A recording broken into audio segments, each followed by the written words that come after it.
Dear students of 9th and 10th class, today we will do question number 19 and 20 of exercise 5.3 in this video. You have to do these questions in fair notebook and practice the same. So let's start. Question number 19.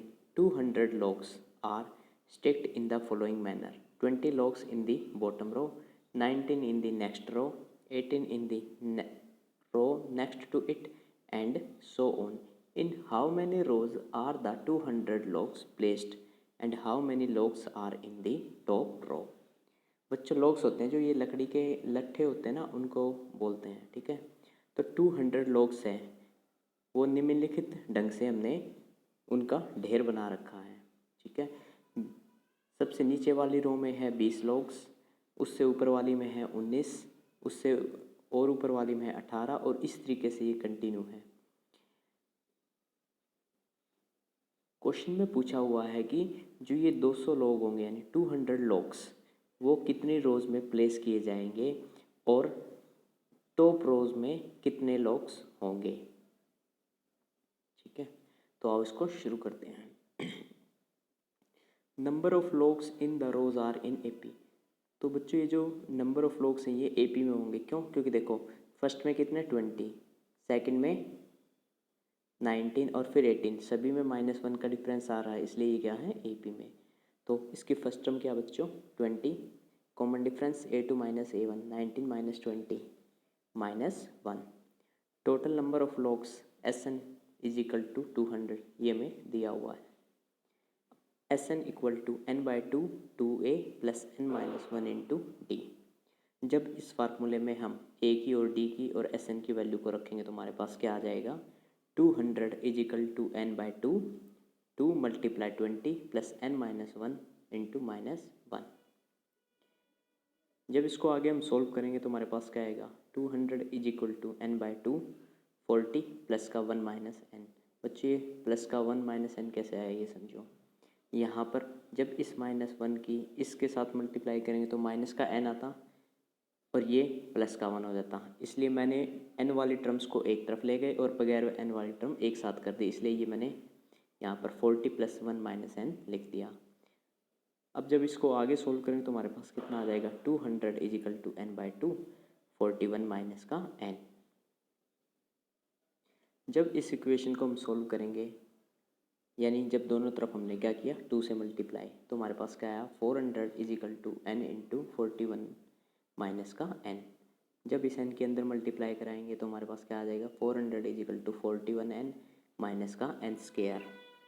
जब ये 41n - का n² सारा left hand side में जाएगा तो हमारे पास ये minus का तो प्लस का और ये प्लस का तो माइनस का, n² - 41n प्लस का 400। बच्चों इसके निशान में कोई चेंज नहीं हुआ क्योंकि ये लेफ्ट हैंड साइड में ही था। निशान कब पलटेंगे जब हम इक्वलिटी साइन के दूसरी तरफ लेकर जाएंगे, चाहे लेफ्ट में चाहे राइट में। अब इस इक्वेशन के हमें ऐसे फैक्टर बनाने हैं कि अगर हम उनको प्लस या माइनस करें तो आए हमारे पास 41 और मल्टीप्लाई करें तो कितना आ जाए प्लस का 400, ठीक है। तो अब बच्चों 25 और 16 दो ऐसे फैक्टर हैं जिनको अगर हम जोड़ते हैं तो हमारे पास कितना आता है 41। अब दोनों इसमें हमने माइनस के लेने पड़ेंगे क्योंकि यहाँ पर ये जो नंबर है ये माइनस का आ रहा है और ये प्लस का, इसलिए तो n² - 25n - का 16n प्लस का 400। जब यहाँ से हमने n कॉमन लिया n × n - 25 -16 × n - 25, तो यहाँ से दो फैक्टर आ गए n - 25 और n - 16। अब n की वैल्यू 25 भी हो सकती है 16 भी हो सकती है, अब हमें ये चेक करना है, ठीक है। बच्चों n की वैल्यू कुछ भी हो सकती है दोनों में से, तो सबसे पहले हम इसको चेक करने के लिए क्या करेंगे, हम एक बार तो n की वैल्यू 25 रख के हम क्या निकाल देंगे nth टर्म, और फिर 16 रख के क्या निकाल देंगे हम इसकी nth टर्म, ठीक है। तो आप इसको करते हैं when n = 16 nth term = a + n - 1 × d, ये फार्मूला। जब इस फार्मूले में हमने a की n की और d की वैल्यू को रखा तो हमारे पास क्या आया nth टर्म an = 20 + 16 - 1 × -1, ठीक है। जब इसको सोल्व किया तो हमारे पास कितना आया 16 में से 1 गए 15 और 15 की -1 के साथ मल्टीप्लाई -15, तो N net term is equal to 20 -15, तो कितनी आ गई बच्चों 5। तो यहाँ से हमारी क्या आई एन नेट टर्म 5। अब जब हमने n को 25 रख के देखा तो N net term is equal to A N equal to A plus N minus 1 into D. जब इसमें हमने a की, n की और d की वैल्यू को रखा तो हमारे पास क्या आया, A N equal to 20 plus 25 minus 1 multiply -1। जब हमने इसको सोल्व किया 24 और 24 की -1 के साथ मल्टीप्लाई की तो माइनस का 24, तो N net term equal to 20 minus का 24 N A N equal to -4। अब भाई जो ये नंबर ऑफ़ लॉग्स हैं वो कभी नेगेटिव तो हो नहीं सकते, ठीक है, तो इसलिए हमारे पास नंबर ऑफ़ रोज़ कितनी हैं 16। अब उसने पूछा है कि इसमें कितनी 16th रोज़ में कितने लॉग्स होंगे, तो बच्चों ये आपको खुद निकालना है। आपको क्या करना है, ये वाला फार्मूला लगा के इसमें n की, a की और d की वैल्यू को रख देना है, ठीक है। अब 16th रो है इसमें टोटल, तो ये क्या आ जाएगा हमारे पास 5, तो नंबर ऑफ लॉग्स कितने आ जाएंगे 5। Next question number 20। In a potato race, a bucket is placed at the starting point, which is 5 meters from the first potato, and the other potatoes are placed 3 meters apart in a straight line. There are 10 potatoes in the line. A competitor starts from the bucket, pick up the nearest potato, run bags with it, drop it in the bucket, run back to pick up the next potato, run to the bucket to drop it in, and she continues in the same way until all the potatoes are in the bucket. What is the total distance the competitor has to run? तो बच्चों इस question को करने से पहले इसकी statement समझते हैं।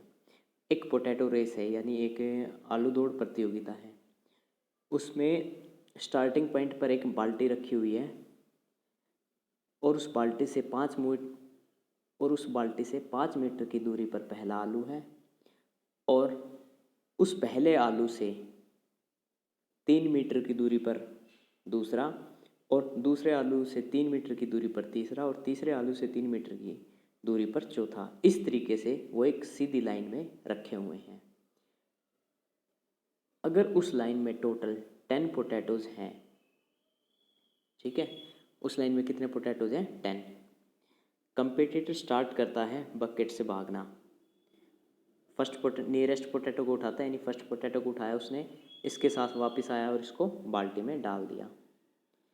फिर वो वापस गया नेक्स्ट पोटैटो उठाने के लिए, उसको उठाया, वापस बकेट तक आया और उसको वापस डाल दिया, और इस तरीके से उसने कंटिन्यू रखा जब तक कि सारे पोटैटो उसने बकेट में ना डाल दिए। तो उसने पूछा है कि उस कंपटीटर ने टोटल कितना डिस्टेंस रन किया है, ठीक है। तो आओ इसको शुरू करते हैं। सबसे पहले बच्चों, the distance of potatoes from buckets. सबसे पहले तो पोटैटोज़ का डिस्टेंस निकाल लेते हैं, बकेट से कितनी दूरी पर है। बच्चों फर्स्ट पोटैटो कितनी दूरी पर है 5 मीटर गिवन है।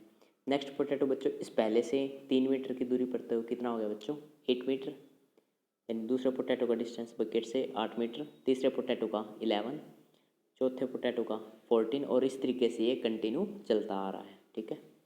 अब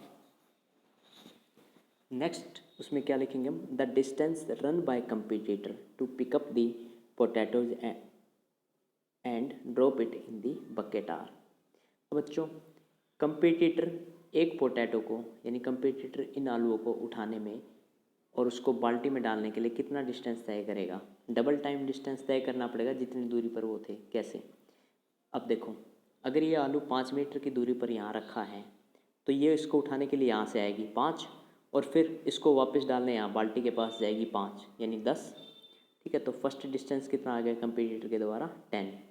नेक्स्ट पोटैटो बच्चों 8 मीटर की दूरी पर रखा हुआ है यहाँ पर, तो यहाँ से यहाँ 8 मीटर और फिर वापस गई 8 मीटर 16। तो इस तरीके से बच्चों कितना आ गया इसका डिस्टेंस 10, 16, 22, 28। अब बच्चों यहाँ से हमने देखा कि जो 10, 16, 22, 28 ये सब क्या है AP में है, ठीक है। तो यहाँ पर फर्स्ट टर्म क्या हमारी 10, common difference 16 minus 10 6, number of terms यानी कितनी है यहाँ पर 10, क्योंकि 10 पोटैटोज हैं उस लाइन में, ठीक है। हमें निकालना है SN। SN क्या हमारे पास total distance cover by competitors. तो SN equal to N/2 2A plus N-1 into D। जब इस फार्मूले में हमने N की, A की और D की वैल्यू को रखा तो हमारे पास आया SN equal to 10/2 2 multiply 10 plus 10-1 into D। जब इस 10 को 2 से डिवाइड किया तो हमारे पास कितना आया SN इक्वल टू 5 और इसकी मल्टीप्लाई 20 प्लस 9 इंटू 6, ठीक है। जब इसको हमने ब्रैकेट को सोल्व किया तो हमारे पास कितना आया SN equal to 5 into 20 plus का 54। जब इन दोनों को जोड़ा और फिर गुणा करवाई तो हमारे पास SN इक्वल टू 370, ठीक है। तो टोटल डिस्टेंस कितना आया 370 मीटर। तो बच्चों इस तरीके से आपको ये क्वेश्चन करने हैं। अगर आपको कोई भी डाउट है तो आप कमेंट में मुझसे पूछ सकते हैं, ठीक है। तो आज के लिए इतना ही, थैंक यू।